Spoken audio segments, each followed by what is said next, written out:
had any major issues. And next thing I'm gonna do is I'll have to replace the steering bushings because my steering is a little loose. As you see, I'm turning and it has too much play, so that's what I'm gonna do next.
Okay, and that was it. That's how I did it.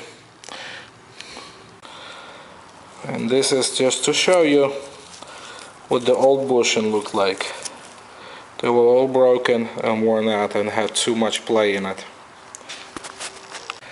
And the last thing I'm gonna do, I'm gonna grease my axles. And I like to use marine grease. And once you see coming, that's gonna be enough. And same thing I'm gonna do on the other side.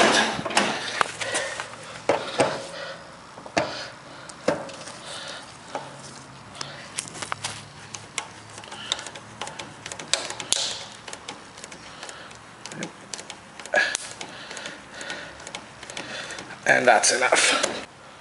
And after I grease my front axles, I'm charging the battery right now. I checked my blades, they look pretty good, so I'm all done.